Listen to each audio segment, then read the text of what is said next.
నాగర్ కర్నూలు జిల్లా అదే మండలంలోని పులిజాల గ్రామానికి తెలకపల్లి మండలం కారువంగ గ్రామాల మధ్య దుందుబి నదిలో కలిసే ఓ వాగుంటుంది. రెండు గ్రామాల మధ్యన దాదాపు 2 కిలోమీటర్ల దూరం మాత్రమే ఉంటుంది. కానీ వర్షాకాలంలో వాగు ప్రవాహం చాలా అధికంగా ఉంటుంది. ఆ ఊరి నుంచి ఈ ఊరికి రావాలన్నా వెళ్లాలన్నా 10-12 కిలోమీటర్ల దూరం పయనించాల్సిన పరిస్థితి.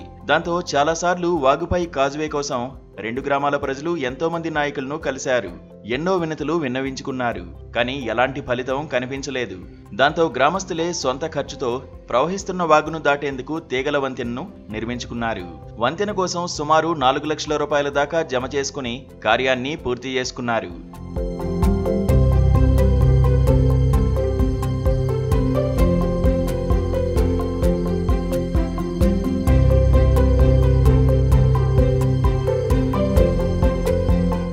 నాగర్ కర్నూలులోని కేసరి సముద్రం చెరువు అలుగుపారితే ఆ నీరు ప్రవహిస్తూ పులిజాల, కారువంగ గ్రామాల మధ్య ఉన్న వాగు ద్వారా ప్రవహిస్తుంది. ఈ వర్షాకాలంలో భారీగా వానలు పడడం వల్ల నాగర్ కర్నూలు కేసరి సముద్రం చెరువు అలుగుపారుతూ ఉండడంతో ఈ వాగులో నీటి ఉధృతి ఎక్కువైంది. గత 3 నెలల నుండి ప్రవాహం కొనసాగుతూనే ఉంది. దీంతో వాగును దాటేందుకు ఇరు గ్రామాలకు చెందిన రైతులు, ముఖ్యంగా పులిజాల గ్రామానికి చెందిన విద్యార్థులు ప్రతిరోజు కారువంగలోని ఉన్నత పాఠశాలకు వెళ్లాలంటే ఇదే మార్గం. అదేవిధంగా కారువంగ గ్రామంలో బ్యాంకు కూడా ఉంది. పులిజాల గ్రామానికి చెందిన రైతుల పొలాలు సుమారు 600 ఎకరాల దాకా వాగు ఆవలే ఉన్నాయి. ఇలా ప్రతి ఒక్కరూ తమ తమ కార్యకలాపాలు చేసుకోవాలంటే సవాల్గానే మారింది. నీటి ఉధృతి ఎక్కువగా ఉంటే ఆ రోజు పాఠశాలకు వెళ్లడం సాధ్యం కాదు. కానీ ఈ వంతెనపై నడుస్తుంటే కూడా తీవ్ర భయానికి లోనవుతున్నారు. ప్రతిరోజు ప్రాణాలను అరచేతిలో పెట్టుకుని వంతెన దాటుతున్నామని పలువురు ఆందోళన వ్యక్తం చేశారు. గత 10 సంవత్సరాల నుంచి పాలకుల్ని మేము వేడుకుంటున్నాం. కానీ ప్రతి ఒక్కరు వచ్చి ఎలక్షన్స్ అప్పుడు వచ్చి చూస్తారు, పోతారు, మాకు ఇది కట్టిస్తామని హామీ ఇస్తారు. మళ్ళీ ఎలక్షన్స్ అయిపోయిన తర్వాత మమ్మల్ని ఎవరు పట్టించుకోరు. మళ్ళీ యథావిధిగానే జరుగుతుంటుంది. ఈసారి కూడా మొన్న కూడా ఇప్పుడున్న రాజేష్ రెడ్డి కూడా వచ్చిండు, చూసిండు, మళ్ళీ వెళ్ళిపోయిండు. ఇప్పటి వరకు కూడా దాని గురించి ఆలోచన లేదు. కారువంగ గ్రామాల ప్రజలు సిండికేట్ వేసుకొని 3-4 లక్షలు ఖర్చు పెట్టుకుని 5-6 ఏళ్ల కింద మన టెంపరరీ బ్రిడ్జిని ఏర్పాటు చేయడం జరిగింది. అదే ప్రభుత్వానికి 10 సంవత్సరాల నుంచి ఫిర్యాదు చేయడం జరిగింది. గత పాలకులు ఇక్కడ ప్రతిసారి వచ్చినప్పుడల్లా హామీలు ఇవ్వడం జరిగింది, కానీ ఎక్కడ అమలు జరిగిన సందర్భం అయితే లేదు. కావున ఇప్పుడు ఈ ప్రభుత్వం చొరవ తీసుకుంటుందని ఆశిస్తున్నాం. ఉధృతంగా ప్రవహించే వాగును దాటేందుకు వాగుకు 2 వైపులా స్తంభాలు ఏర్పాటు చేశారు. వాటిని దృఢమైన తీగలతో అనుసంధానం చేశారు. ఇక తీగలపై చెక్కలు, కర్రలతో అడుగు భాగాన్ని ఏర్పాటు చేసుకున్నారు. ఇలా తాత్కాలిక వంతెన నిర్మించుకున్నారు.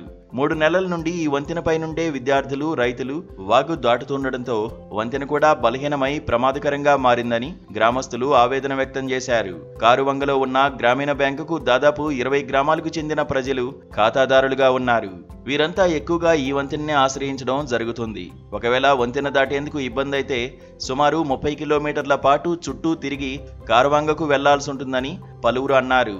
ఈ వాగు దాటాలంటే భయంతోనే నడుస్తున్నామని, ఎప్పుడు ఏం జరుగుతుందో తెలియదని పలువురు వాపోయారు. వంతెన నిర్మిస్తామని చాలాసార్లు ప్రజాప్రతినిధులు హామీ ఇవ్వడం తప్ప దానిని నెరవేర్చేందుకు ఎలాంటి చర్యలు తీసుకోవడం లేదని పలువురు ఆరోపించారు. కారువంగ గ్రామము, మేము ఇక్కడ తాళపల్లి సైడ్ చిలక చేస్తున్నాము. మాకు రావడానికి చాలా ఇబ్బంది అవుతుంది. రావాలంటే మేము చుట్టూ తిరిగి రావాలి. ఇప్పటికీ ఒక 4 లక్షల వరకు ఖర్చు పెట్టుకొని ఇట్లా వంతెన లెక్క పెట్టుకున్నాము. అది కూడా కూలిపోవడానికి దగ్గర వచ్చింది. బడి పిల్లల, స్కూల్ పిల్లలకి మాకు చాలా ఇబ్బంది అవుతుంది. ఇట్లా పిండి సంచులు వేసుకురావాలన్నా కానీ, మేము కూలీలను రావాలన్నా కానీ మాకు ఇబ్బందిగా అవుతుంది. దయచేసి మాకు గవర్నమెంట్ ఏమన్నా సహాయం చేస్తుందని కోరుకుంటున్నాం. ఇక్కడ మెయిన్ ప్రాబ్లం ఏంటంటే సార్, పులిజాలకి కారువంగకి మధ్యలో మనకు నాగర్ కర్నూలు నుండి వచ్చే వాటర్ రావడం వల్ల ఇక్కడ మధ్యలో ఒక దారి వాటర్ ఫ్లో ఉండడం వల్ల పోనీకే రానికే అందరికి ఇబ్బంది అవుతుంది. మెయిన్ ప్రాబ్లం ఏంటంటే ఇక్కడ కారువంగ గ్రామంలో బ్యాంకు, స్కూల్ ఉండడం వల్ల ఇక్కడ ఉన్న 5-6 గ్రామాలకు కలిసి మొత్తం పిల్లలు, పెద్దలు కానీ పోవడానికి రావడానికి ఇబ్బంది పడుతున్నారు. ఇంకొకటి ఏంటంటే ఇది ఇప్పటి సమస్య కాదు, దాదాపు 10-15 సంవత్సరాల నుండి ఈ ప్రాబ్లం అందరూ ఫేస్ చేస్తారు. ఇప్పుడు ప్రతిరోజు పొద్దున్న లేస్తే ఇక్కడ రాకపోకలు పక్కా జరుగుతాయి. వ్యవసాయానికి వెళ్ళే వాళ్ళు కానీ, బ్యాంకుకి వెళ్ళే వాళ్ళు కానీ, స్కూల్కి వెళ్ళే వాళ్ళు కానీ ప్రతిరోజు ఇబ్బంది ఫేస్ చేస్తారు. మనం ఎంతోమంది అధికారులకు చెప్పి చూస్తున్నాం. దాదాపు 10 సంవత్సరాల నుండి తెలిసిన ప్రతి ఒక్కరిని కలిసి అడుగుతున్నారు. అయినా కూడా ఈ సమస్యకు అయితే పరిష్కారం దొరకట్లేదు. ఇప్పుడు కూడా ప్రతి ఒక్కరికి ప్రాబ్లమే ఉంది. కాబట్టి మీ అందరికీ రిక్వెస్ట్ చేసేది ఏంటంటే, మీరు ఒకసారి ప్రభుత్వ అధికారులు కానీ అందరూ ఇక్కడ వచ్చి ఒకసారి చూసి ఇక్కడ ప్రాబ్లం ఏందో తెలుసుకొని దీనికి పరిష్కారం చేయగలరని అందరి తరఫున కోరుకుంటున్నాం.